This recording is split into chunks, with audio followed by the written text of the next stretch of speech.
I call the special city council meeting of the governing body of the city of Blanco to order at 6:01.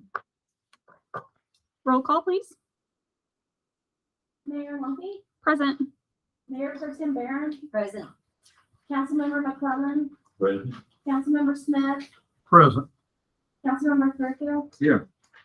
and Thank you. Do we have an invocation? Please stand for the pledge.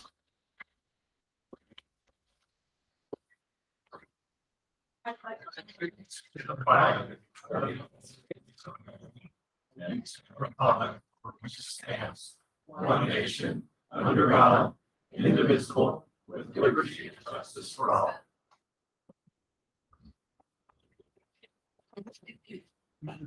Thank you. We're going to move on to announcements. The City of Blanco and Waste Connections will be holding a curbside cleanup on Saturday, February 11th. Residents should place their items on the curb by 7 a.m. A maximum of 4 cubic yards of acceptable residential bulky items will be collected. Utility bills were mailed out on January 25th, but the ice storm has caused some delays with the post office. The bills should be arriving in mailboxes soon, and they are still due on the 10th. Gym of the Hills is having an open house on February 11th from 10:30 to 12. Flavor Affair, a night of unforgettable connection and cuisine, is going to be on February 11th from 7 to 9 p.m. The last day to file an application for place on the May 6th regular election ballot is February 17th. Blanco Chamber of Commerce's Mardi Gras Banquet and Ball will be held on February 18th at 6 p.m. The Blanco PTO's Sweetheart Dance will be on February 18th from 5:30 to 8 at Twin Sisters Dance Hall. The Blanco Youth Baseball and Softball will be having a bowling fundraiser on February 18th at the Blanco Bowling Alley. The Blanco Indie Film Night will be on February 25th from 6 to 9 at Gym of the Hills. The Christensen Gallery will be having its grand opening on February 25th from 5 to 9 p.m. And lastly, there will be a total eclipse of the sun on April 8th, 2024. We are going to move on to public comments. And before we start the public comments, I just want to announce that we have a new timer, which is located right here, and it will tell you when your 3 minutes are up. So you have a countdown, you get to actually know how long you have. It'll give a little beep. So first we have Libby Alley.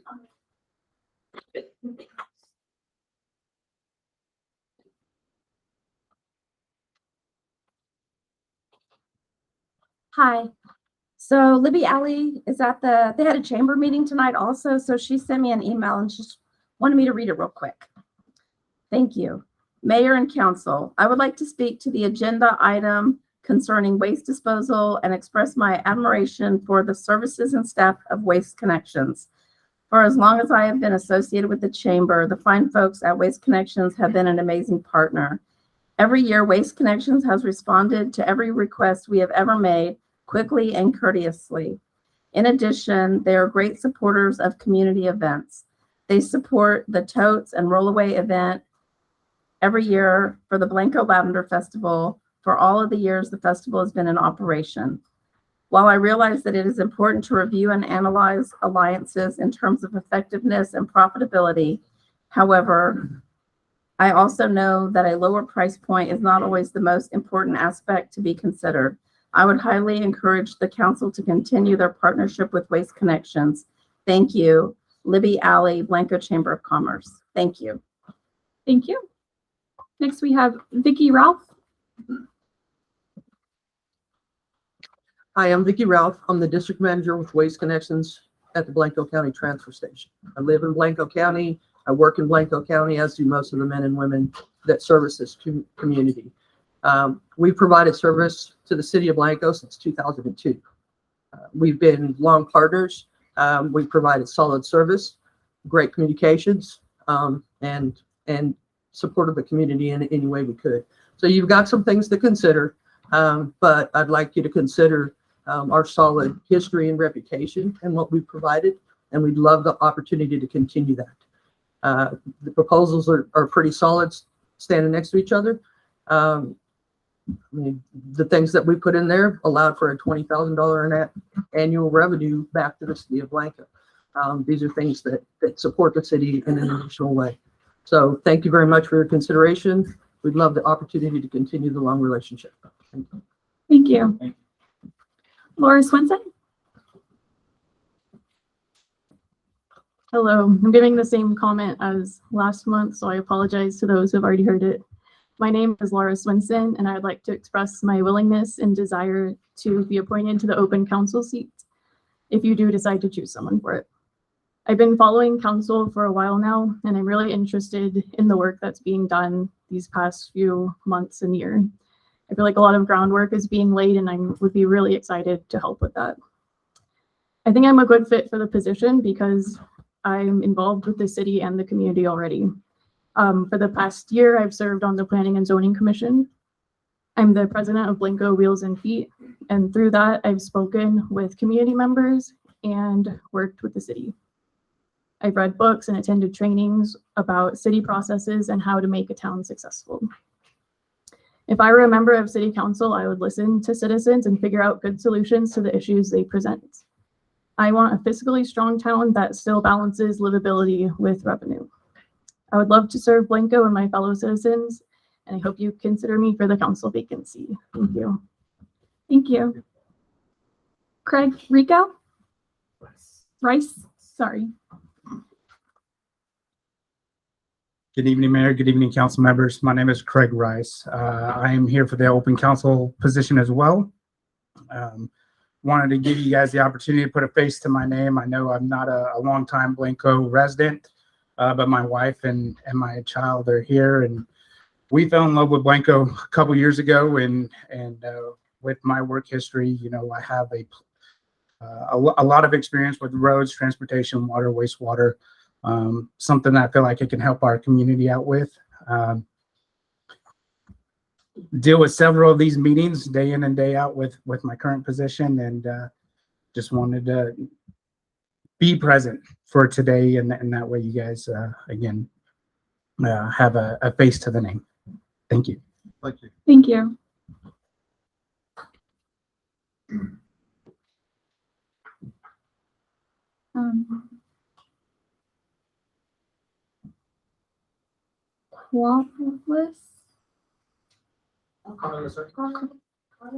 Carlos. Sorry, my Sorry. yeah, Carlos. Hi, I'm with Hill Country Waste Solutions. We bid on y'all's proposal as well. I just want to tell you a little bit about us. We started out 6 years ago. We're headquartered 15 minutes down 281 in Spring Branch. And me and my dad and a couple other guys started the company based on, we saw a need for a strong independent waste company in the area that had a big focus on service. And so 6 years ago, we started out with one truck, no customers. And now we service approximately 20,000 customers throughout the Hill Country. And we have over 60 employees right down the road. So several of my companies live and work in this area. And we would love the opportunity to be able to service y'all and provide y'all's waste services. We recently took over the city of Johnson City back in June, and we've done excellent with them, and they really loved us since we took over with them. So again, just thank y'all for the consideration, and we really appreciate it. So. Thank you. And then Carlos? I'm known as K3 and that's K4 right there. So, hey, I'm the CEO of Hill Country Waste. I'm also the CEO of a company out of Houston, K3 Resources. I've been in business 42 years. I've started my companies when I was 20 years old. I have approximately through all the companies about 400 employees. We both live here. We love it here. My wife and I come up here and eat just about every weekend, either at Red Bud or the old 300 barbecue or at Uptown Blanco with Moses and that gang over there. And absolutely love Blanco. And probably if I would have known this was here before I bought my house in New Braunfels, we'd probably be living out here. But we love it. We've actually lived in the Hill Country or had a home out here since 2010. And we really would love the opportunity to serve y'all. And we're here. We're not going anywhere. And if you drive down the road and look at the investment we're putting into this area, you know that we're here permanently. Thank you very much. Thank you. we are going to move on to presentations, and we have the School Resource Officer update by Chief Rubin. Good evening. So I just want to give you all an update on what's going on with the school resource officer. So, since I've been here, I've been working with the schools, try to increase presence and safety at the school. After Uvalde, we increased those conversations and vulnerability assessments and did some other things. And we agreed really the best deterrent would be additional officers. The county committed $20,000 to assist with the school resource officer program, and the school district received that money. I met with the superintendent. We were very fortunate that we had Officer Rice, who was with us full-time, couldn't work with us full-time.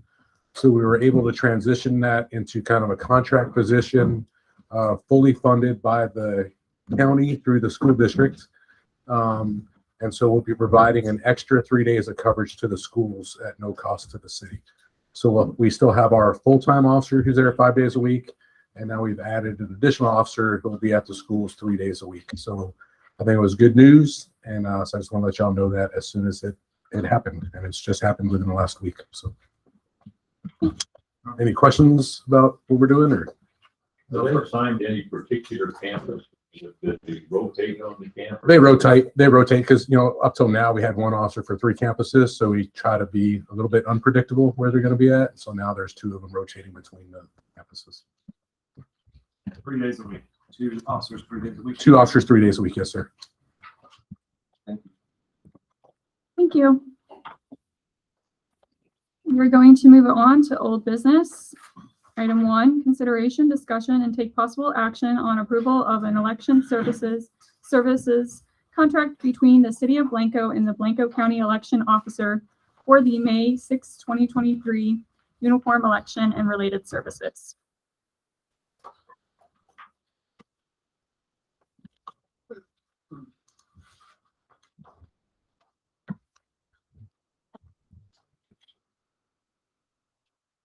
I know we've talked about this one a little bit before, but let's continue that conversation. I don't know if Lori, if our city secretary has anything to add. I think we got some better financials, council. Councilmember Graybill was, interested in the cost versus current costs, et cetera. It looks like the advantages are many. And so it will be some additional cost, but for what we'll be receiving, if you look at time and effort and cost itself for the city, it'll be expanded. If I understand, it's expanded voter access, longer hours, more locations. It'll increase staff efficiencies. It'll provide ease of voting to residents. It's countywide. The county offers countywide polling locations. And it'll offer like advanced technology. What Blanco does, like paper ballots, they do electronic. And so as a reminder, I think the number roughly to do the election in-house as we typically have done is about 1,500. Is that correct? Correct. And so the new numbers show us that we're looking at $5,394 and change. Is that correct? Okay, so And then there's, almost a $4,000 difference. I guess if the cost was more comparable, I think I would be supported, but at this point in time, I've not heard any complaints about our elections previously. Thanks to the staff and all the efforts everybody puts forth every year, it has run, as far as I know, flawless. And I'm personally, I don't think it's in the best interest of the city to spend an extra $4,000. I mean, we're readily available, and I understand there are some technology issues or things, but I'm kind of keep it simple. How much do we have budgeted for this year? Is it the we have 2,500. 25? And I have to say, I'm supportive of entering into the agreement. I know it's more, but it comes out to about a $2,000 greater expenditure. But our turnout, I'm wondering if it would help us get better voter turnout to have more locations, more hours, more time available than what we're able to offer just as the city. And given the time that our staff spends doing it with as many other things as they have to do, I think it's a more independent process. There certainly can be no question when the ballots are not just in the city office. The hardest part is, I guess, I would say would be early voting, because we do early voting in City Hall. So we've got people coming in to pay citations for court. We've got people coming in to pay water bills. And then we've got people coming in to vote. And the same staff is helping all three. And for the early voting, it's only one little, You can vote one person at a time. I mean, I guess we could hire a few additional workers and move it to the virus room. It's up to you. I will do whatever. Is there anything else? Is this the only thing? Is the city council election? Is there anything else? on the ballot? It may be a special election as well. For the city, and then the groundwater district has already contracted with the county, and Johnson City's already contracted with the county. So there would be 3 of us in one location And if we all have elections. so if we have, if we have our own election, those same items would be on the. We have our own ballots, but the residents could all vote in one place. Like if they voted for the city and the groundwater. If we did the contract, without the contract, when there are other items on the ballot, they have to go somewhere else. Have to make 2 different If locations. we don't contract with the county, they would have to go to each place to vote.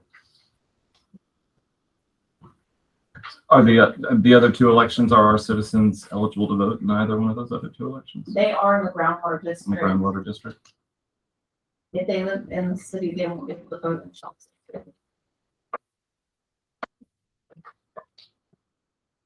is there a motion?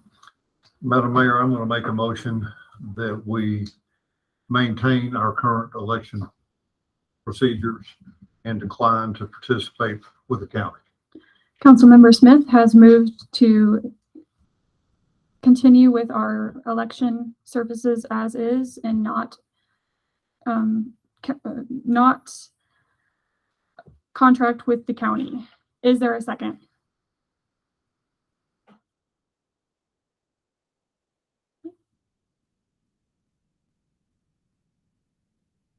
So that does not pass.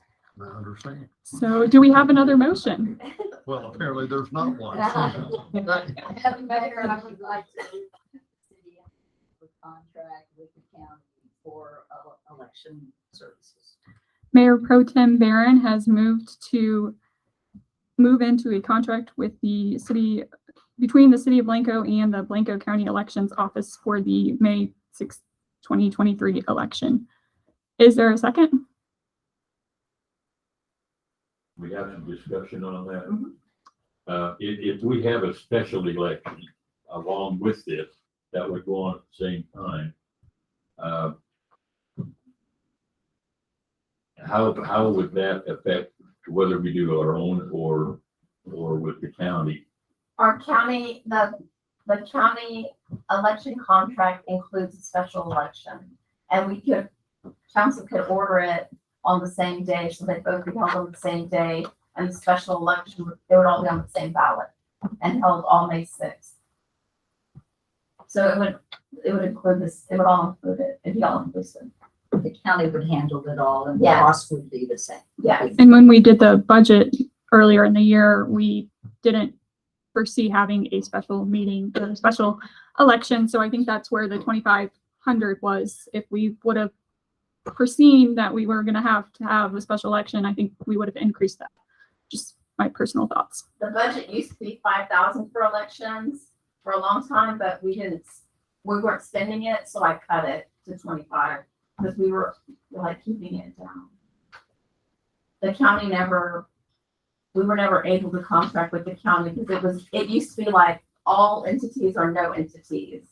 And now they've changed it to where it's open to, it's not all or none anymore. So And sorry to be redundant, I guess I should know more about this groundwater election than I do, but again, our citizens will be voting in that as well. Yes. Okay, well Because the groundwater district, their election covers precinct 3 and 4. Okay. So any Blanco citizens that are in precinct 3 or 4 could possibly vote in that election. and otherwise, if we did our election in-house, somebody who was that engaged would have to travel. Mhm. All right, well, that decides it for me. Thank you. Is there a second? I'll second. Councilmember Thrakill has seconded. Any further discussion? All in favor? All opposed? The motion carries 3-1. Moving on, item 2, consideration, discussion, and take possible action on single city council vacancy and related holdover status.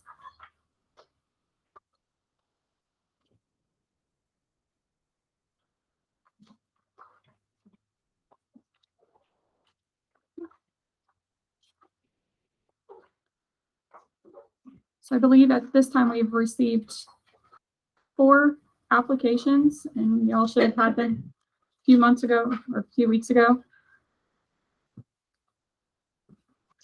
Does anybody have any discussion? I don't mind getting started. That's all right. Um, so basically, if we appointed somebody today, we'd be appointing them really for 2 months worth of meetings, really. And I don't see that a compelling reason to appoint somebody now. What I would like to see is having a special election in concert with our regular election in May. I am so appreciative of all the applicants, and I'm really excited that we've got this much interest. And I'd like to see them all run in the election. I just don't think 2 months is worthy of usurping the voters in this decision. So That's my thought. I agree. I think we have 4 great applicants, and I hope they do apply for the election. But my only thought on that is, let's take January meeting. We barely were able to have a meeting because I was sick and Councilmember Smith was absent. So with just having 4 council members, I don't want us to not have meetings just because we can't meet a quorum. I feel like that's more embarrassing for the city that we can't meet because we don't have a quorum. Well, and I'll add to that we've got business that we need to conduct. Things have to be done. And if you don't have a quorum, you can't accomplish your business or proceed with items that are critical to the citizens in town. And I agree, and I understand, I don't see this as usurping the citizens, because this seat is I'm hoping the vote will be that this seat will be on the ballot. So the citizens are gonna have an opportunity to vote for somebody they want to finish the 1-year term if we appoint to Councilor Devine's seat. But I agree with Councilor Smith in that things are just a little uncertain, and with the few of us, if one of us misses a meeting and another one is sick, or we need the more brains we can have working on issues, I think the better.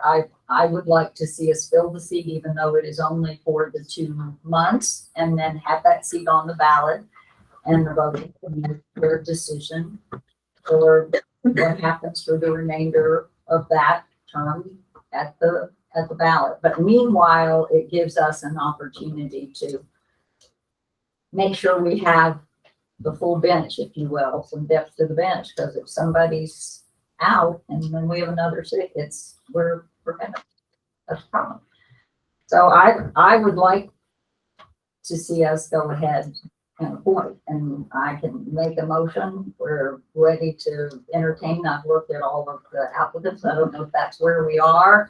It's just a matter of moving to either decide if we want to make an appointment or not, and then deciding who that would be, or if there's a motion to appoint, I'm ready to put that on the table. If there's a second, I don't know. Mr. Tugby? But just to be clear, if you do appoint someone, you must call a special election. Okay.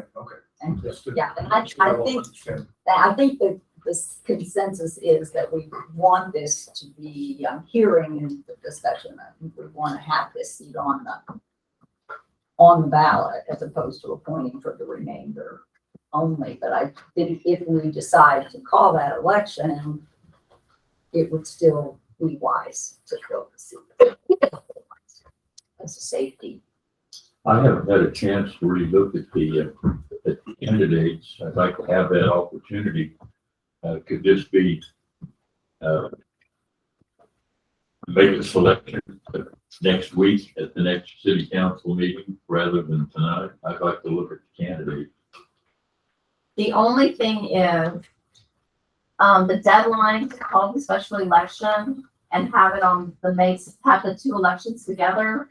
My deadline is next Friday, the 17th. And our only meeting between now and then is next Tuesday, the 14th. So we'll have to call, we'll have to have an item on the next agenda to call the special election. Because that's not on tonight's agenda. So you have to decide who you're gonna put in there before it has to go Well, in then order. you're back to the same situation is due to medical commitments that my wife has, I won't be at the next meeting. And So I we're may not gonna, be. and so we're getting back down to do we have enough people? Exactly. I don't think you can wait. No. I may miss one as well, and two of us miss on the same night, there we go. Yeah, and then we have missed the opportunity to have a special election. We've got a continuance of a vacancy and it's less than optimal. I think, Keith, I respect your position is not having, had time to review it, but I have, and I'm pretty comfortable and would hope that a motion tonight. 3 out of the 4 here tonight. Well, so I think I see the direction this is going, but may I make a motion to move us forward? And my motion would be that tonight we leave the seat vacant and we have a special election in May and fill the seat at that time. That's my motion, and we can go from there. But that would leave us, That would leave us empty for Leave us empty for the next 2 months. you two were out. You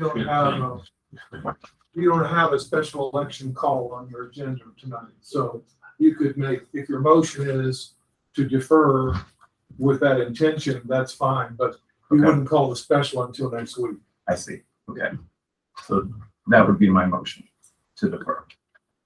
Okay, Councilmember Brayhill has motioned to defer. Is there a second?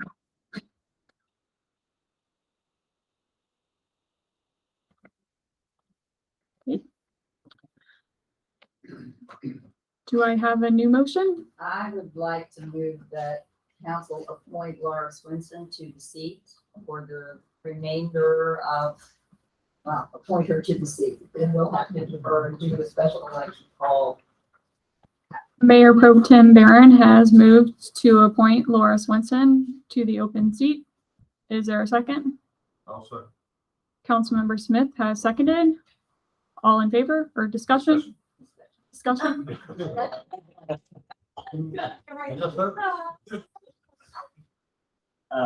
Again, I am so appreciative of all the candidates, and they all have worthy qualities that would be assets to the city. I'm just going to say this for the record. Mr. Ryan Moses ran last election, narrowly lost to who some would argue was a lesser candidate. He has been engaged. I'd say he's been at as many meetings as I have been in the last 8 months. Certainly, he has announced his candidacy for the upcoming election. I think he would be a dutiful and fine representative of the community. So given the opportunity, that's who I would make the motion to appoint. Again, I'm not in favor of appointment. I'd like to see all these candidates run in the May election. Very appreciative of Laura Swinson, and I hope she runs in the May election. I would very much like to serve with her.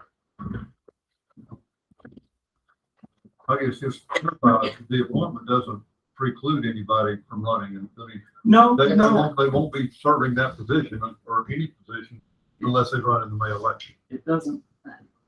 And again, I will just say my support of Laura Swinson has to do with her experience, that she served on planning and zoning for a year, which is no easy task. Having done it for 3 years myself, trust me. She's done grant writing on behalf of the city to get improvements and has been involved in the citizen work. So I feel like she comes to this post knowing that she may have to step in with a really good book of experience and knowledge and understanding where the city is from that time of service. So to come in and have to pick up, I just think she's most prepared for that time. And I agree. I hope everybody that put in an application will be communicators to run during the election. You'll have 3 council, if you call the special and you call the general tonight, you'll have 3 council slots open and the mayoral slot in there. Big, So they- 3 elections for council, 2 for 2-year terms, 1 for 1 year. yes, Correct. Any further discussion? All in favor? All opposed? The motion carries unanimously. Or not, no. I'm sorry, I don't know what is wrong with me. The motion carries 3-1.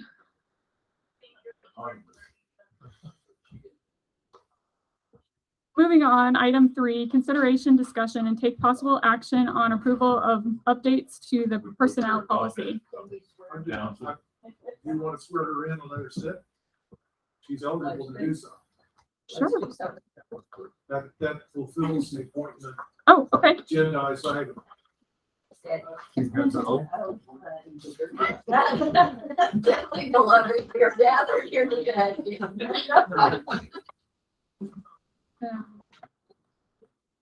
Go pull it up. You don't need to swear. She can be seated. Office. Just find it. If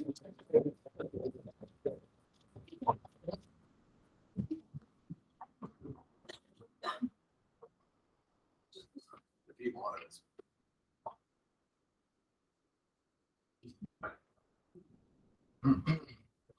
Stop everything on that magic. Got it? Yes. I, Lauren, I state your name.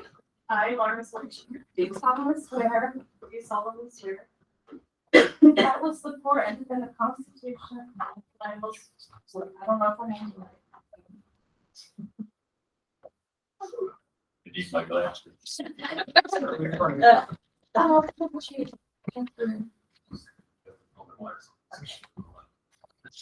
Do solemnly swear. Do solemnly swear. That I will faithfully execute. That I will faithfully execute. The duties of the City of Blanco City Council. The duties of the City of Blanco City Council. Of the State of Texas. Of the State of Texas. And I will to the best of my ability. And I will to the best of my ability. Preserve, protect, and defend. Preserve, protect, and defend. The Constitution and laws of the United States. The constitutions and laws of the United States. And of Texas. And of Texas. So help me God. So help me God.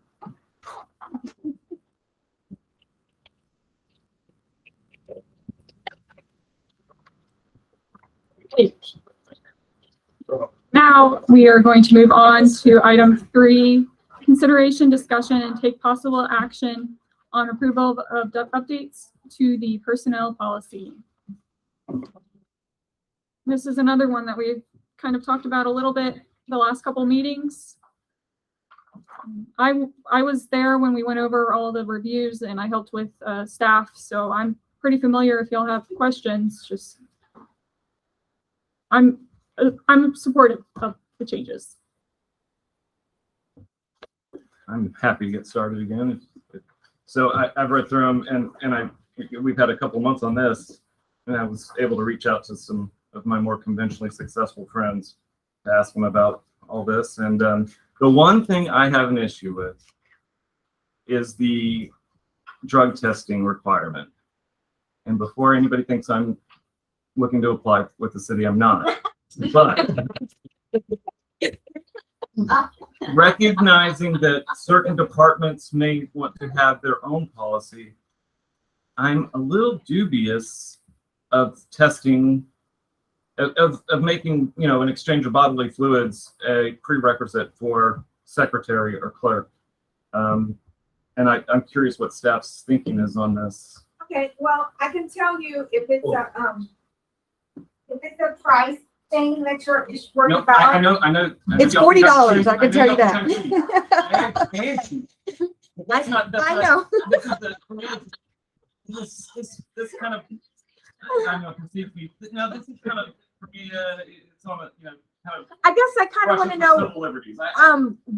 why you're against it. Because to me, to bring a good candidate to work at the city, even if it's a clerk or, you know, a city secretary, finance person, police officer, no matter what department they're in, to me, if you're going to bring somebody to work for the residents, you should come. I mean, even if you do some kind of extracurricular activity on your own at home, that's your own thing.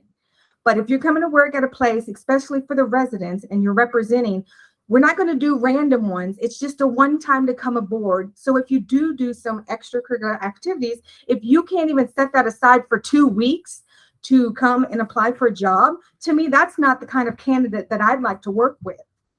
I mean, I want us to represent our residents and be, you know, full head to work with them. And to me, like I said, if you do some on the side, that's perfectly fine. That's your prerogative to do that. But again, if you can't even put that aside for 2 weeks to do one drug test to come and work, if I was, you know, the boss of a company, I wouldn't bring that person aboard. And it's not just, it happens at all cities. I've already worked at 2 cities and I've had to do those. When I came here, I didn't have that. You know, I'm not on anything, but y'all wouldn't know that because you didn't do a drug test on me. So to me, it's just to set a little higher standard on the people that we're hiring to work for the residents. Do we have anything that addresses if we have a lost time accident, whether it's mandatory testing post that accident or incident or whatever? Within the police department policy, it's within the supervisors, depends on the type of accident. We're a little bit different because then I can require fit for duty, I can require post-accident screening. But that's only in the police department. Yes. Correct. Yes. On ours, it would just be, you wouldn't even have to do a physical. I mean, they're out, you know, fighting crime and things. Most of us sit behind a desk in the admin side. So you really, you know, I had to take physicals at all the other cities. I literally had to like bend over, do physicals, lift things. I thought it was weird, but whatever, I did it. But all I'm asking is the $40 drug test. To me, that just shows that you're coming in at a higher standard and you want to be here and work with the city and work with the residents. Again, what you do on the weekend and you pass that one-time test, if you want to go and I don't know, even no drugs, but if marijuana, weed, whatever it is, you could do that on the weekend. That's really not my argument with it. It just seems, to me, it seems unnecessary. That's just my view.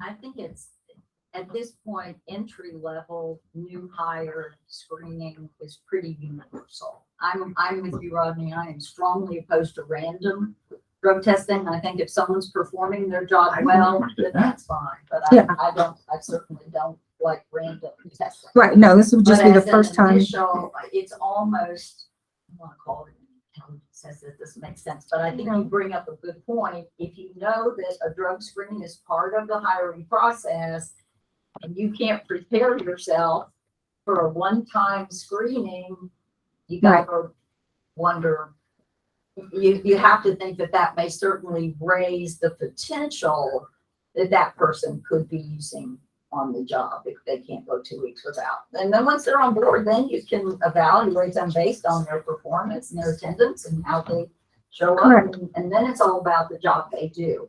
But when somebody's coming forward and you know nothing about them, it's pretty universal. Even volunteers these days get drug tested. And I know we don't have public works, and that's more of a liability definitely for public works and police, like I said, because they're on the streets and they have to go out and do different jobs. And I know, again, it's really for admin is what you're kind of hung up on, the ones that sit at the computer.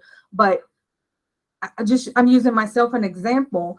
You know, I deal with finance. It's very important to y'all about the budget and things. So I had to prove myself to y'all, you know, but again, to come in and know that to me, that would already be a proven factor that, hey, if she did something, she could wait 2 weeks to go, because everybody's job in the city is working for the residents, and it's a very important job, no matter what your title is.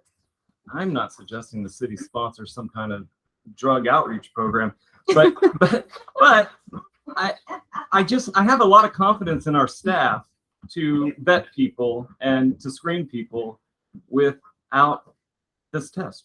That's how I feel about it. I have some other questions too, if y'all want to move past this. So the only thing I would say, and I'm not going to speak to that because I think we beat that to death. Okay. I don't want one thing being the reason why this amendment to the HR manual doesn't get done. So personally, if there's one or two things that needs to get taken out, then take it out.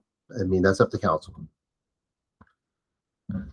I think this serves as a part of the screening process. If you're on something, you probably won't apply in the first time and won't apply at all if you know that you've got to pass that test. So it's kind of self-screening. Like Warren said, if y'all are opposed, these are just ideas that we all sat together and you know, put down. If you don't like one of them, we can take that off. It's just, Look, y'all, I'm not applying for the city. I'm not going to hold things up over it, but that's how I feel about it. okay. Sasha, I would like to ask just for my own edification here, line 42, looking to change the title of city administrator over to human resource director in that particular instance. Is that correct? On That's 42. 1, 2, 3, 4, 5. That's like 6 item down. Oh, yes. What is it? Who's going to be our human resource director? Okay. That's me. Okay. That's me. All right, fine. And that one was my suggestion because the human resource is usually the one that does the interviews and all of that. So it just made sense to have her in that position. Okay. Line 49, educational rate increase. Is that rate increase expressed somewhere else in the document, or is that just up to the department head?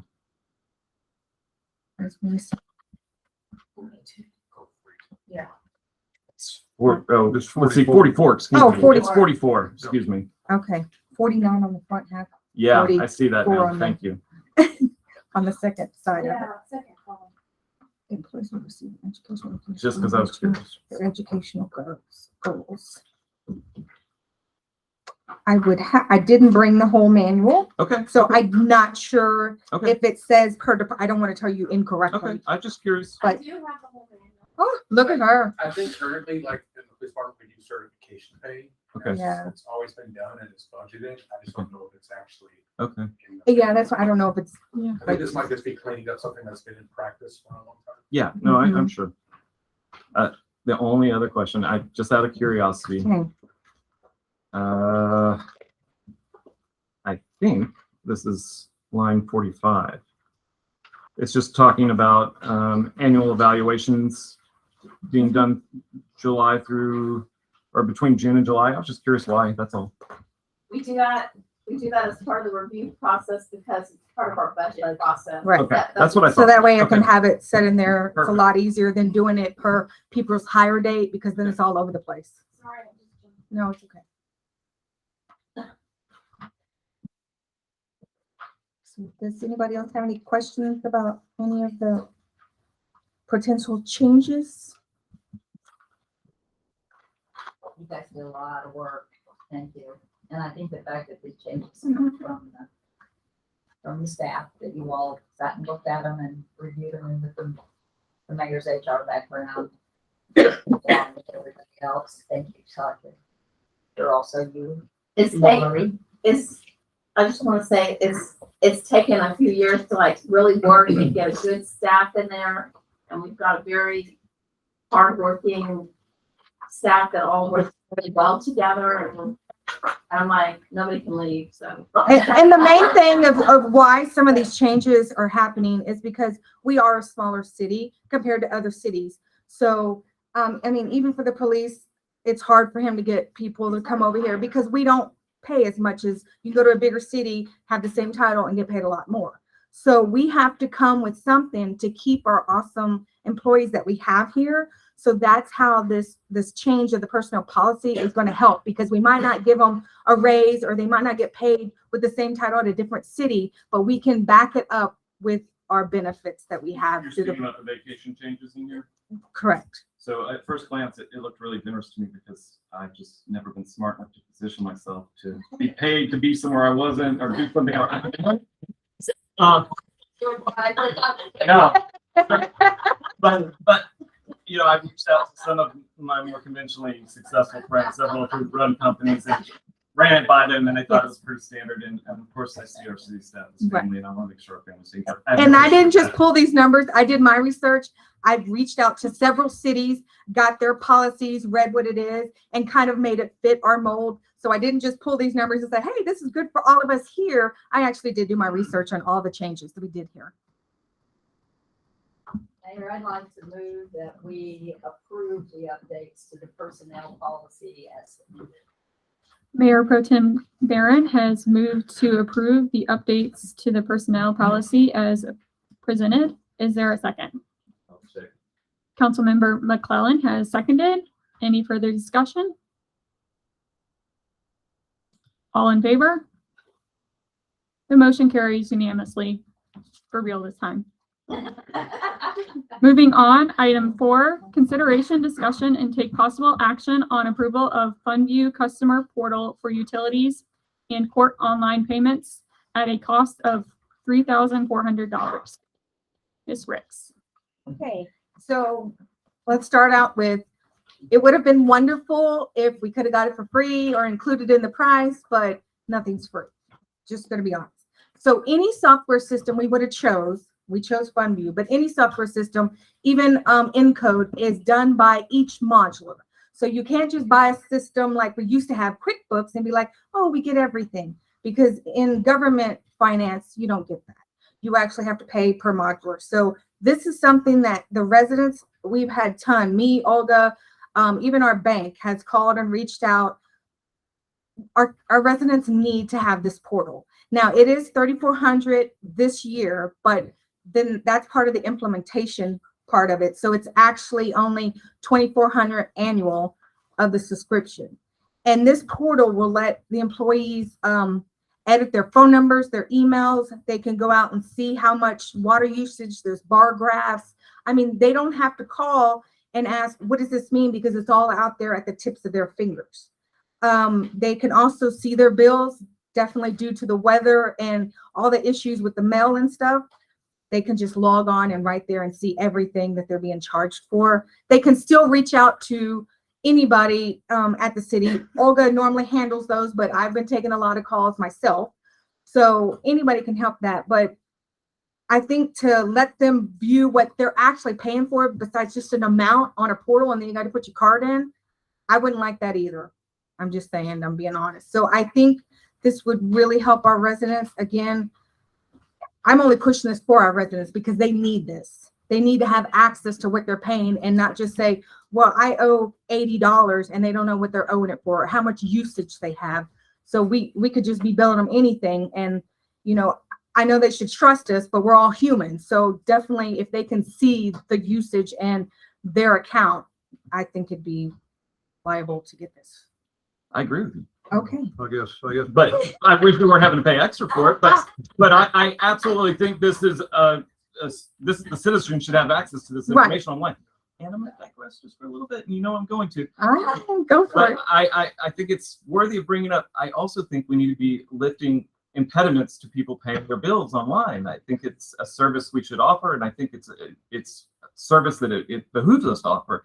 And I don't think charging the customer a fee to pay their bill online is I don't think it's something the city should be doing. Right. That's how I But feel it's about the it. credit card company. I understand it's a pass-through I know, thing. but we do I- charge it. I mean, we just do the have a same free way- one. Just the same way I would be in favor of approving this because I think the citizens deserve it. Mhm.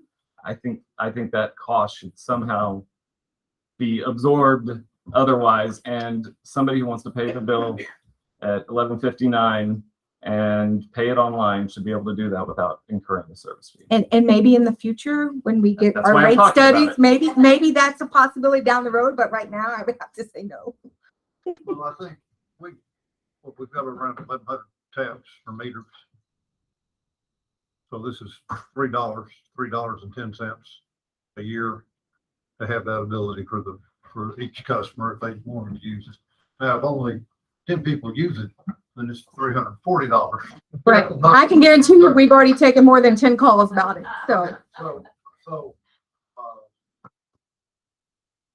I am. Still come down and pay your bill at the desk. Yes, yes. This is just more access for the residents to view at their fingertips at home.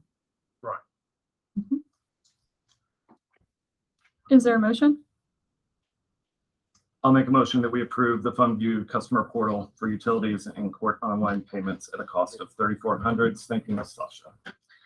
Councilmember Threadkill has moved to approve the FundView customer portal for utilities and court online payments at a cost of $3,400. Is there a second? I'll second. Councilmember Smith has seconded. Any further discussion? All in favor? The motion carries unanimously. Moving on, item 5. Consideration, discussion, and take possible action on possible amendment to ordinance 2022-0005, short-term rentals. Thank you, Mayor and Council. First of all, when I saw that I wouldn't have to talk very much and have somebody else do it, it's always a really good day. So very happy to say that. Very excited. So give you just a little background about why we're here with an amendment. This past summer, we passed STR ordinance, and there are certain parts in there. One of the things that we try to look at with staff is there a way to make it easier for people to apply? Is there a way to make it easier to not wait a month or two to get approval? So one of the things we looked at is right now, if you have an STR ordinance, and you have an STR and you're applying for it and you're a new STR, if you're already an existing one, you've already gotten your approval. But you basically have to go through the SUP process. So you go through the SUP process and it goes through P&Z and goes through council. So if you really look at some of the things that we're asking for that we need to make sure that they are doing is, one was a 10% within that block area. That was the main criteria that might not allow someone to have an STR because you have another one already a few houses down. So one of the things that we looked at is, well, if we already know this is going to be approved, we already know that the council is going to approve it because it meets all the requirements. Maybe we should be able to look at having an approval just through staff. And so that's the main part of this amendment, is to allow for the administrator to look at it and say, okay, this meets the 10% threshold. This meets all the other criteria. Therefore, it's just administratively approved. And that is the reason for the amendment. And I understand there's some issues with that, but that's the reason for it. Questions of staff. But at that point in time, we've negated any public comments or anything of that nature to the application, correct? That would be correct. So right now, if everything was met and it goes to P&Z and City Council doesn't have to approve it, then all the requirements. Why don't you answer that? Easy. To be clear, the amendment that is under discussion would pluck out of the current criteria, the objective criteria, and those are 3. The one of them is, you got to be R1, R2, R3, R5. Number 1. Number 2, there's a criteria that said no adverse effect on any property within 1,000 feet. So if you're outside 1,000 feet radius of that app, any other STR, you've met that criteria. And then finally, if you don't fall within the 10% guideline that's in the current ordinance, you're not going to put us over the 10% guideline. That objective criteria has been met.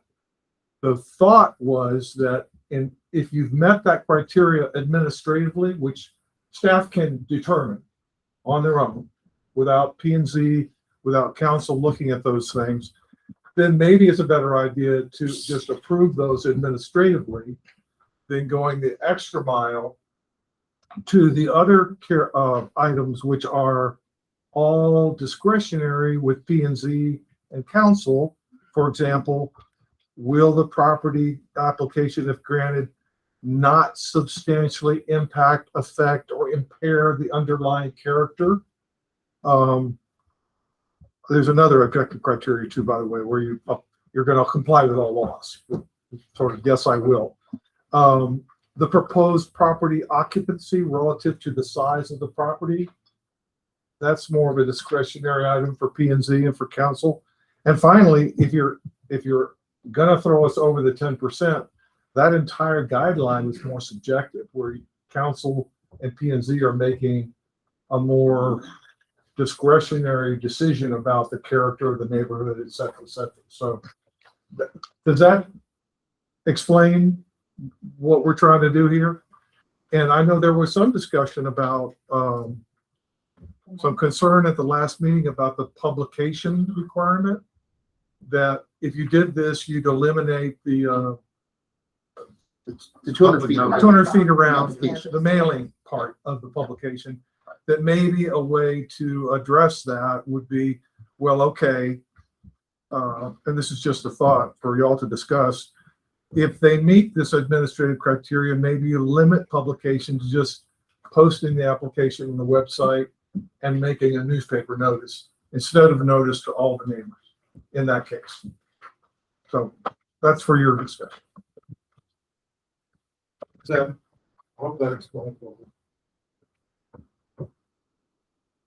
And the reason to do this, the reason from the staff standpoint, is to be able to more quickly process these so that these don't get hung up. But that's the main thought. Well, when you say hung up, I mean, how many applications have you had come in? And how long did it take to go through council? I mean, it's negligible. Is that not? I'm talking about for new applications, not the old application.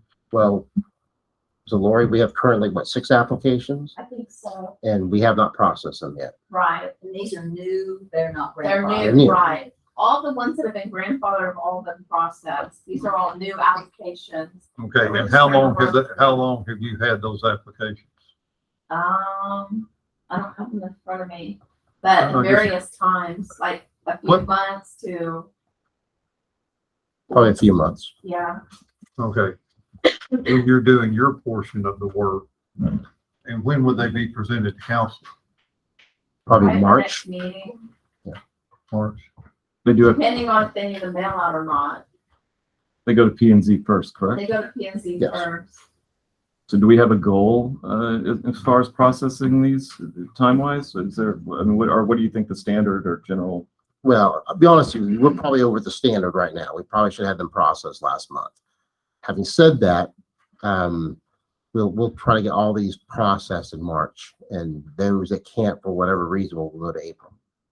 Can you for me, would you mind walking me through your process? The application comes in and then you do what, and like, how long does that take? And then you do the mail out notice then, or what, how does this work? The application comes in, it's reviewed by the administrative staff. They look at the zoning to make sure it's in the proper zoning. We look at if it's, what paperwork is attached. They have to attach like a site plan. And if they're an existing, they have to submit some kind of backup. So if it's an existing one, if it's an existing one, then it can go straight to getting the life safety inspection. And once that's done and all the paperwork's done, if it's like an existing one, it's quick and you're good and you're done. But if it's a new one, then it has to be the 200-foot notification, which right now, when they come in and bring in the application, it's a $300 fee. We don't collect for having it, it's all in one. So we don't collect the extra money for like having a special use permit. The 300 fee covers everything, and the mail out costs the city like $8 per person that it's mailed to, and that's all included in the $300. So there's really not enough money, I don't think, to collect to process the whole thing, to do the mail out. I think that's another issue. But- Basically, you know, I'm in favor of letting the adjoining property owners be notified and notified properly and not be contingent on them reading the paper, or, you know, going to a website and looking for it. So, So then we do the mail out, it'll go to PNC, and then it goes right over that to council for approval. And then once it's approved, then we would do the inspection and then issue the permit. And what's the timing on the mail out? I'm trying to understand how much, what's the length, of how much notice? I think it's mail 10 it? days, 15. So the mail out's 10, I think the notification, the paper's 15. Yeah, because we do both. We have to notify the paper, then there's gonna be a public hearing at PNC. so how much time are you gonna save the applicant by not taking it to the planning and zoning, not taking it to council? Probably talking 6 weeks or maybe 4 weeks. I mean, this depends how council and planning commission sit. And it kind of depends on the timing of when we get it, if we have enough time to do the mail out before the next agenda Right. meeting. I have a question, and I don't know, you may not have an answer, but of Sure. those 6 applicants, do we have any idea how many of them are investor operator type properties versus owner occupied STR applications? I don't know if we I do. don't know if you can tell by the. I think there's at least one that's Well- a investor. There's a part of the ordinance that's important to me, and it seemed to only be important to me, but it's the fact that every single person in Blanco who lives in their home that they own, they can have an STR. Right. So I might be amenable to, cutting administration's time and notice for folks who actually live in their house that want to operate an STR. Because they're gonna get it anyway. Didn't we put in the ordinance that you're allowed to do it? If Most- you're You're already allowed. Most of these people don't, automatically. most of these people don't live Okay. in the STR. So, yeah, for me, I'm going to err on the side of notice. And if we need to look at upping the fee at some point, maybe we do that. Doesn't work either. You know, I mean, Yeah. I mean, otherwise, it's up to other citizens in town. That's bearing the true. cost. But I mean, Yeah. I I mean, certainly, he had a good point, it's granted, it's an annual fee, and we only do the mail out the first time, so. End of the year. I'm certainly appreciative of staff's time. I know how precious it is, and I know that it equals money. But as far as the P and Z and the council meetings, they're gonna happen anyway, and those are mostly volunteers. I know the mail out costs money, but I think it's important. I think the whole purpose really behind this was to protect the integrity of the neighborhood and to make sure that people who are living there know about what's going on in their neighborhood and have an opportunity to address that. I mean, that's, So I do, I think that's important. And I'm happy to do whatever council wishes to do, I just needed it was a little unclear to me, so it's better to have clarity. Is there a motion? Madam Mayor, Nope, you go for it.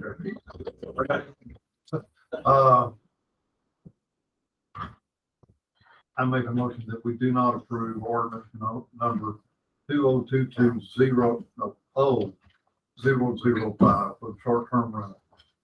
The amendment? I mean, The amendment. yeah. Okay. Yeah. Got it. Councilmember Smith? Don't take- Councilmember Smith has moved to not approve the amendment to ordinance 2022-0005 short-term rentals. Is there a second? I'll say. Mayor Pro Tem Barron has seconded. Any further discussion? All in favor? The motion carries unanimously. Moving on to new business. Item 1, consideration, discussion, and take possible action on approval of ordinance 2023-0001, general election order, providing for the holding of a general election on May 6, 2023, for the purpose of electing 1 mayor and 2 council members. And again, this is for the regular election. Is there a motion? I have a question for Tim. Sorry. I have part of the ordinance in red because I didn't know if they were gonna approve the, contract with the county. So it may need to be revised, but can they approve it? Like, Well, with you've got that revisions? revision in red. Yeah. Yeah. Okay.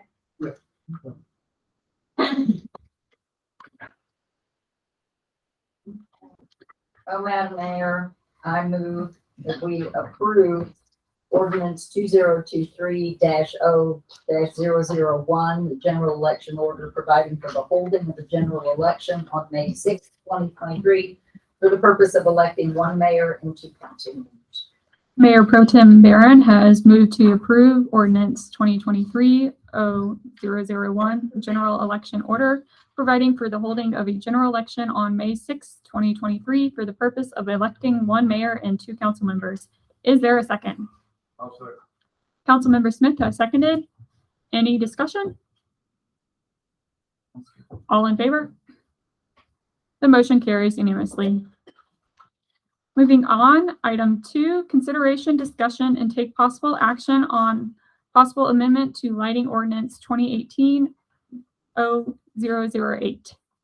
Gosnell. Yes. Thank you, Madam Mayor.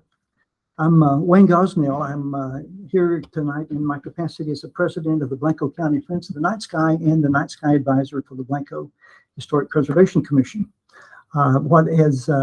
What we're proposing is an amendment to the Blanco's outdoor lighting ordinance that was passed in October of 2018. This was brought to me by Councilmember Smith, who has looked at the streetlights that PEC has been putting up around town. And correct me if I'm wrong, but the perception was that these streetlights are too bright, they have glare, and they have the wrong color. They're too blue in the color temperature. Those streetlights are 3,000 Kelvin. If anyone needs to know what a 3,000 Kelvin is, it's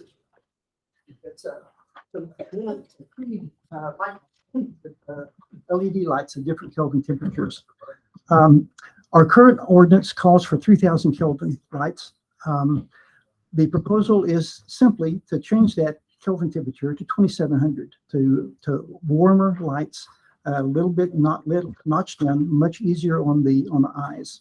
The reason we have 3,000 Kelvin is that was the Kelvin temperature recommended by the International Dark Sky Association when we did our ordinance.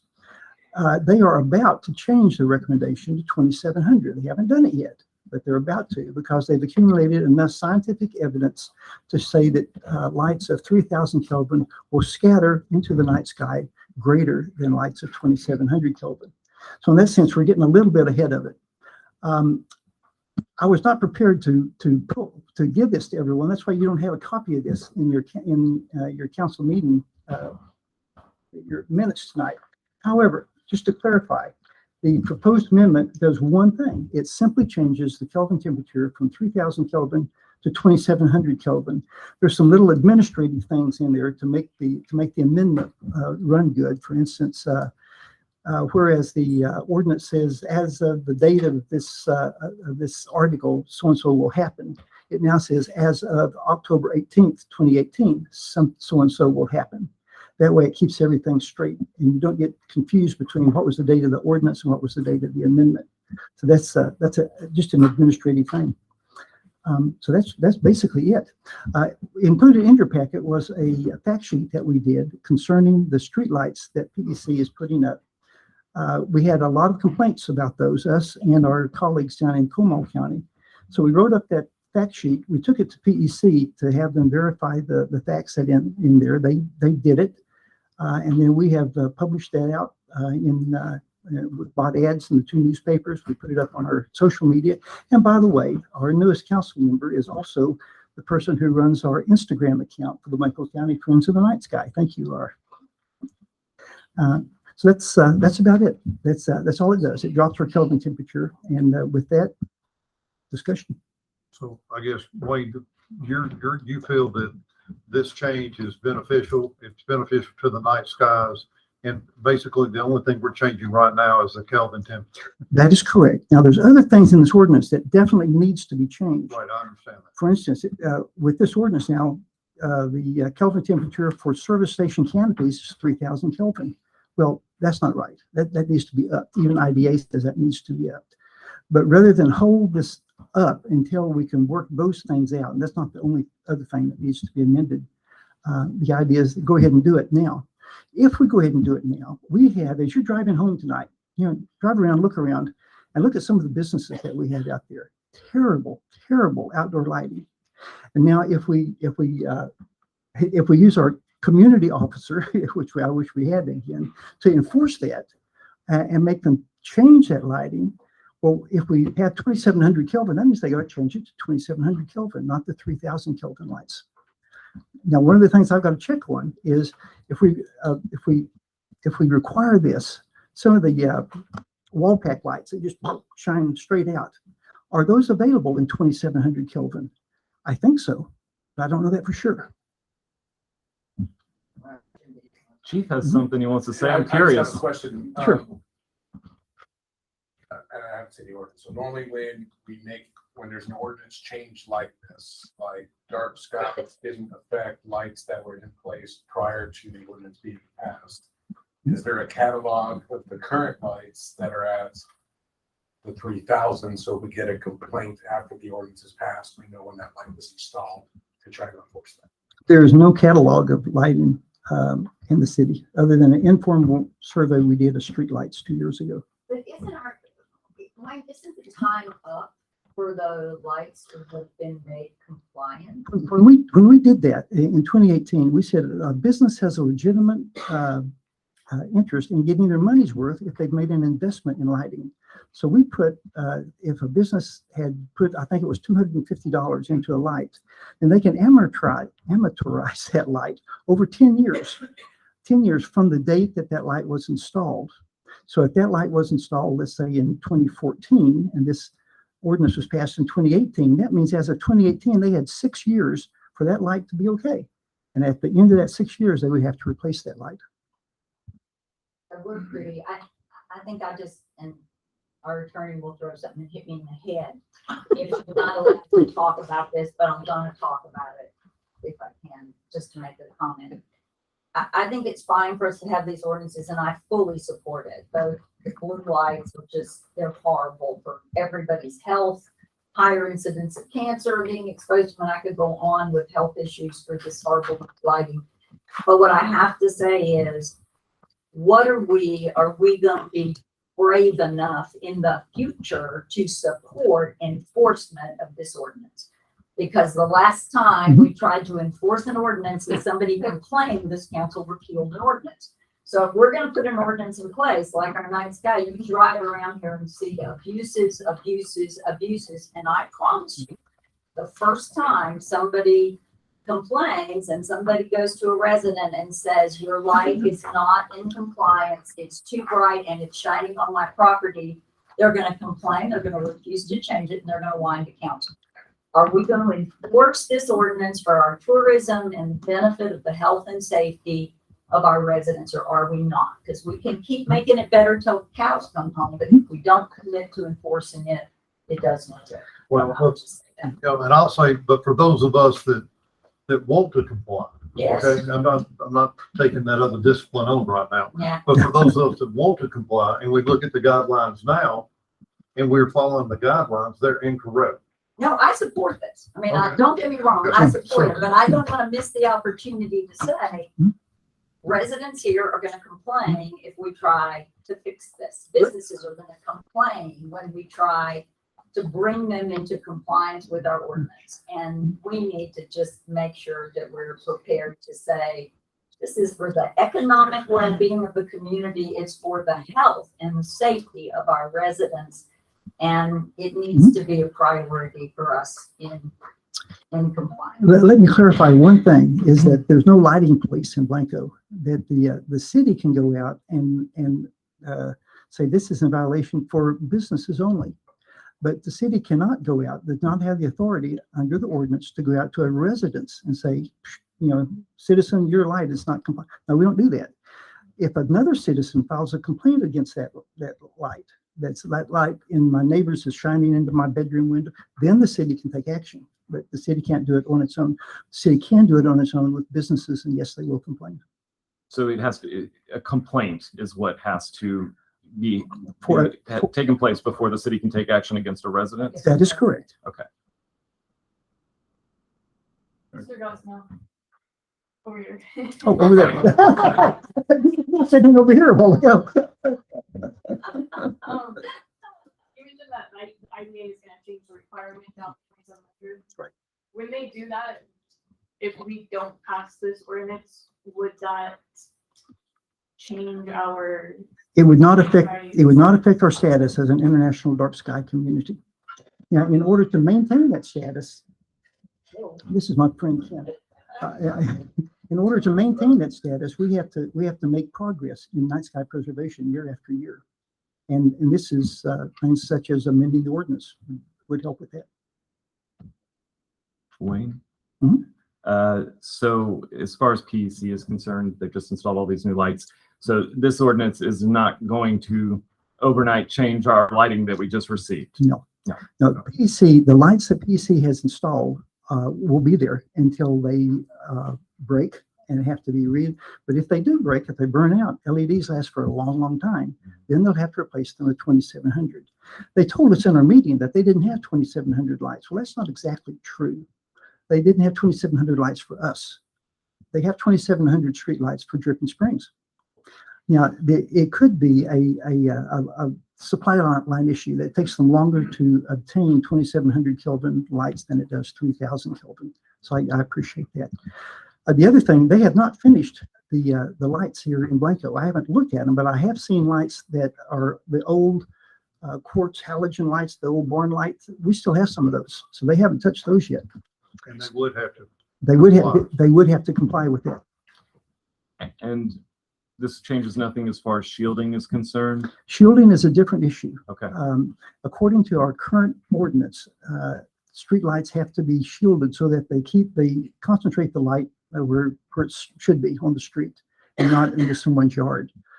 That's in our current ordinance. That was even in the 06 ordinance that this one replaced. So PC has installed streetlights basically in violation of our ordinance. Those things should have had shields on them. PEC says that if you request a shield be put into an installed streetlight, within 30 days, they will charge you $55 to do that. After 30 days, they'll charge $160 to do that. To my mind, the city should require that that PEC come in and put those lights in at $55 because they should not have been installed without shields in the first place. Now, 55, our informal count that we did a couple of years ago said we have 91 streetlights in the city. That's a ballpark guess. 91 times 55 is $5,005 if you want to shield them all. I liked the 2,200 example. I do too. That's off the table. That's not on the table. 2,200 is what's on the table. Yes. So, Councilmember Barron referenced some ordinances that were removed a while back. At any rate, for my part, I am very much in support of the night sky ordinance, and I will sit in my yard amongst my tall grass and my livestock. Well, I really enjoy myself. That's why I moved here. So. Will you do something about the chickens? Is there a motion? I'll make a motion. Wayne, thank you. Sure. I make a motion that we amend our lighting ordinance 2018-0008 and change the maximum Kelvin to 2,700.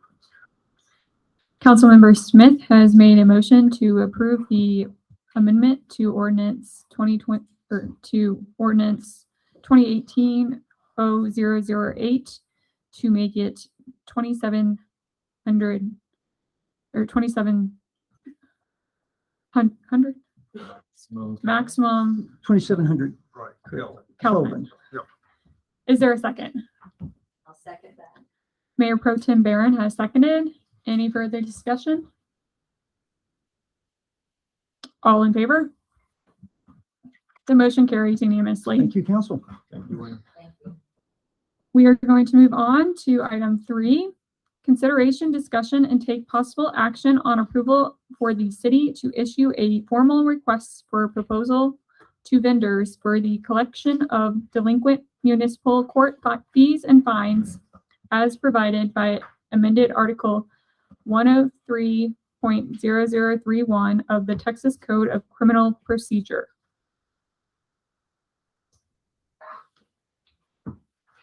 Thank you, Mayor, Council. Just a real quick analysis of this. In the past, when we had QuickBooks, when we went to FundView, we basically lost Net Data, who uses our third party GHS, who basically picked up or collected our whatever fines that people weren't voluntarily doing. So with this, I was looking at who could actually be part of that collection system. And I talked to the attorney and he mentioned that we probably should do an RFP so that whoever's interested in doing that collection system would have an opportunity to do so. So that's what this is. It's just authorizing staff to create an RFP, and then we'll probably see here in a month or two. Questions of staff? Is there a motion? Do we need a motion to direct staff or can? Yes. Okay. Okay. Would you like to take? No, just, okay. I make a motion that we direct staff to proceed with requesting for proposal to vendors for collection of delinquent municipal court fees and fines. Councilmember Thrakill has moved that we approve to direct the city staff to issue a formal request for proposal to vendors for the collection of delinquent municipal court fees and fines. Is there a second? I'll second that. Mayor Pro Tem Barron has seconded. Discussion? All in favor? The motion carries unanimously. Moving on to item 4, consideration, discussion, and take possible action on amendment to construction contract between City of Blanco and Associated Construction Partners LTD and approval of change order number 8, time extension of 253 calendar days.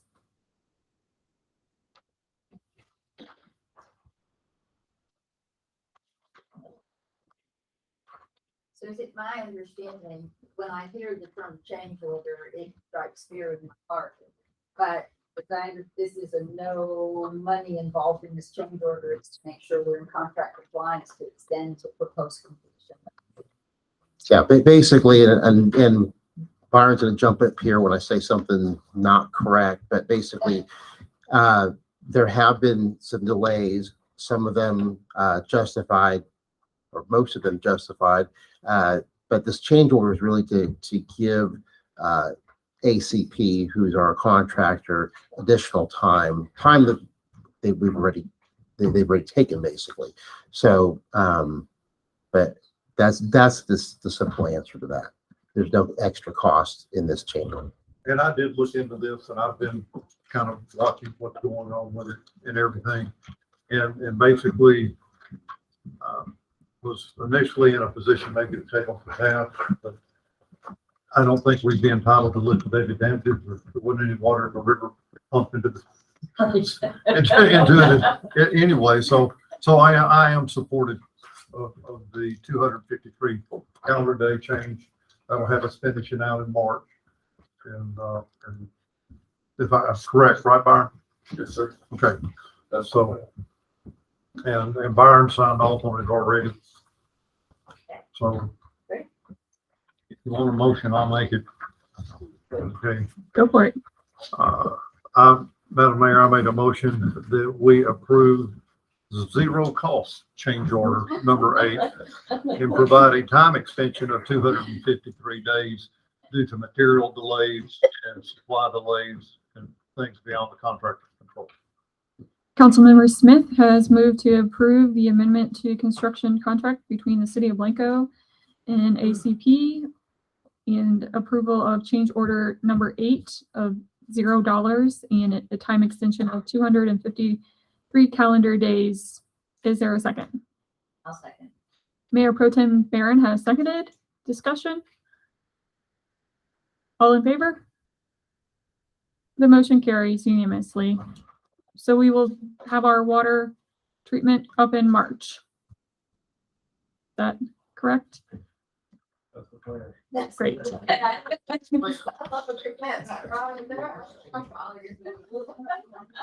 we have any water? It just keeps raining between now and March. Maybe we'll have to- Okay, we are going to move on to item 5. Consideration, discussion, and take possible action on award of franchise agreement for the collection, hauling, and disposal of municipal solid waste. Thank you, Mayor, Council.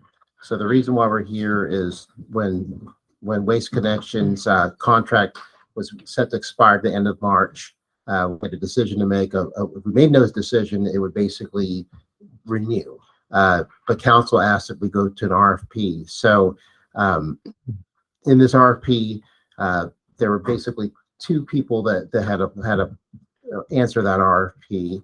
You heard from both of them, Waste Connections and HWS. And I will say, first of all, they are both very, very qualified. You saw that. You look at the packets. They're both qualified. One of the things I do want to mention here, the reason why we give you the packets ahead of time, the reason why it's really valuable to have council review this is you did catch a little error here that I made. It's a 2% difference. So the analysis here and council and Thrakehill found that there's actually a 2% difference in the cost between what Waste Connections is proposing and what Hill Country Waste is proposing. So there's a 2% difference with Hill Country Waste coming in 2% less. So the only thing I would say here, they're both qualified from an administrative standpoint, and we've seen with transition is hard. So if you transition from one company to the other, and maybe they need new trash cans, maybe they're learning a new route, maybe those different things. The only thing I would say is the value of one more than the other. So if you look at the transition, it's just hard to transition from one place to the other. So I just ask council to look at that and draw from that. So a light recommendation from the council, from my standpoint, from the administration standpoint, is to stay with who we've had because they've done a good job for us. And they also have provided a lot of valuable pickup in the last 5 to 20 years. Questions of staff? I think there are a couple of things that I'd like us to explore as we're looking at recontracting. I tend to agree. Waste Connections has done a wonderful job as a resident here. I'm amazed that it's clockwork, never had any issues, worked with residents. I am interested in, I have 2 questions for both. If there is a recycling option, can that be done as an option of individual residents, or is it an all or nothing? Does the city do recycling period, or can residents request, and can you then do a separate route for those residents who choose to have a recycling done?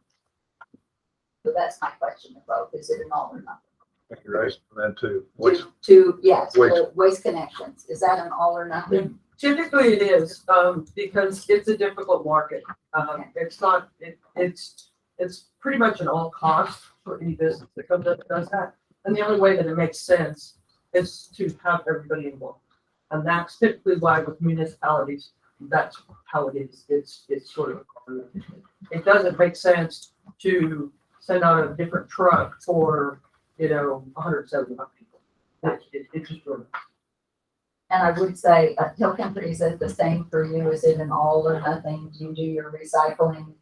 So- City contract, if you're gonna do So for us, it can be it could be if the individual chooses. So we have other neighborhoods in this area that we service recycling already. So we plan on just adding to those routes. So if half the population wants to sign up for recycling, then we can just do recycling with that half. And do you recycle everything? I saw the proposal you were showing cardboard, but I didn't see glass, all those. Oh, no, yes, it's single stream. So it's paper, plastics, plastics 1 through 7, all that stuff. Your standard stuff. Thank you. The other thing I would like to bring up to council for that consideration, I'd like us to talk about while we're doing this, is the idea of a once a year curbside pickup. I know we've been doing the trash off, but the trash off is just a monster at this point. And having been one of the volunteers for years, along with Mr. Gosnell and others, I'm pretty tired of loading refrigerators, water heaters. I'm a little old. I mean, I can still do it, and by God, next year I will do it again, but will I like it? No.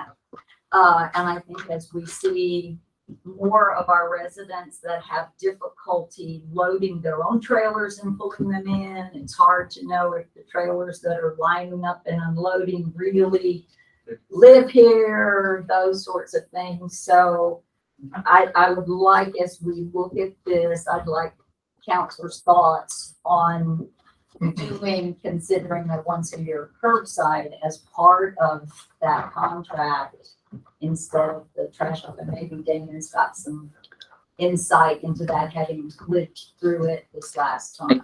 I'd like to talk about that too. Are we allowed to talk about that at this time? Because this has agreement. Okay. Yeah, it would be what we were contracted for. I'm also a fan of that. I know KBB, I do all the KBB trash off have for the last 5 or 6 years now. And I mean, it is hard to get the volunteers that go out to collect the trash from the citizens that are unable to get it to the dump themselves. Everybody's getting older. We need fresh, we need help. And I feel bad having, a 70-year-old person helping another person. I love it. It's great. But we need to not abuse our volunteers. So just something for us to consider as we look at it, because I'm not sure what we're looking at in the motion. If we're looking, I have to look at. Am I allowed to address something? Am I allowed to? Yes. Yes. Okay, just in terms of Mr. Espy's point as far as being ready, we have everything that is required to implement the city on the service day. And having just made a very smooth transition with Johnson City, it's really not a sweat for us. So we'll have everything in place actually by March 1st, implement April 1st. So just let you know. I have a few comments. I looked at them side by side to the best of my ability. I don't want anybody to rely on me for math, but just looking at the residential rate, Hill Country came in 26 cents less per month per resident. So I don't think, and I love savings, but I don't think that's what we can base our decision on, because I have not heard anybody complain about our current service. So I wanted to address that. And that's once you take into consideration sales tax and the franchise fee, because the two bids were hard to look at because one includes the franchise fee and one does not. So you have to take that 5% into consideration.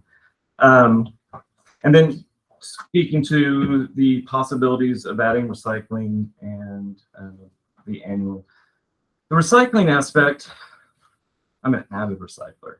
And I feel really fortunate that we have a county recycling center here in town. And I think most of us who want to recycle are doing it currently.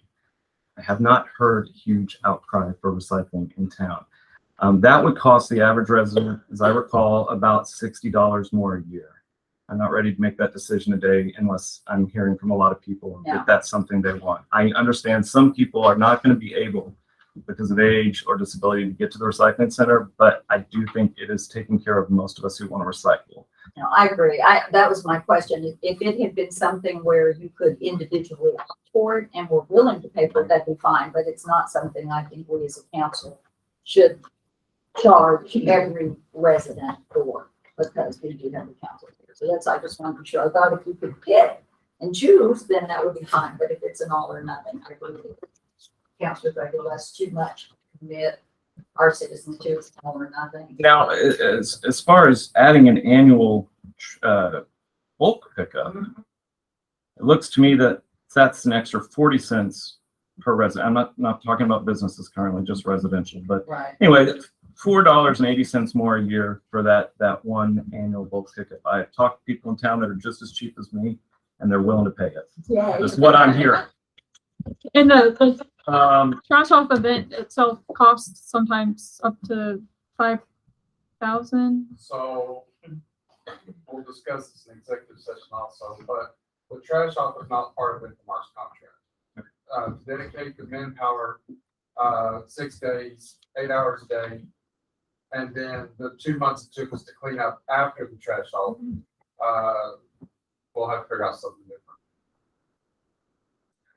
So I just want to say, I can't think of anything more important other than our water than garbage pickup. It is the difference between order and chaos. And I am so appreciative of the companies and the men and women who provide that service to us. And I'm so appreciative to have a competitive bid.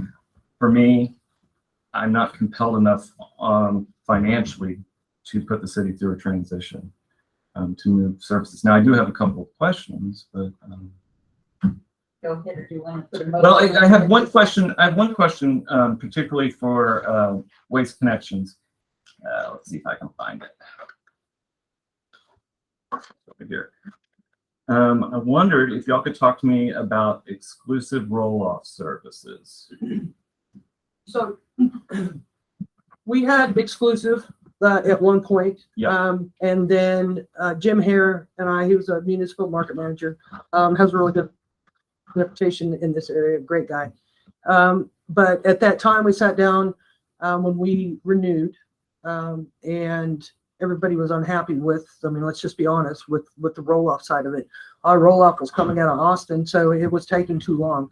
So we basically gave that piece of it up and it became open market. Okay. Now, we have taken that piece of it back. So everything's coming now out of Johnson City.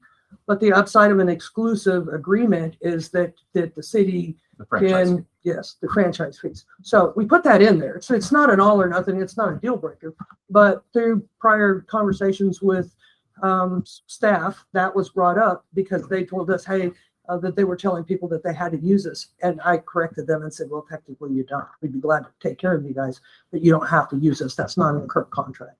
So I put that in there as sort of a, something to propose as an extra revenue source.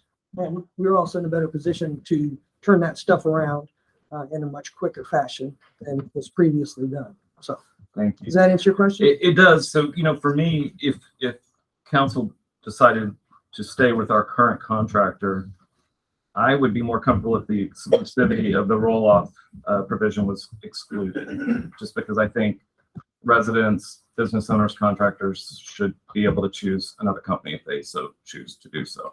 And I don't know what that means on the financial side. I don't know how you can enforce it to begin with. So I'm thinking it's going to be very minimal as far as that 5% franchise fee on roll-offs. And is that?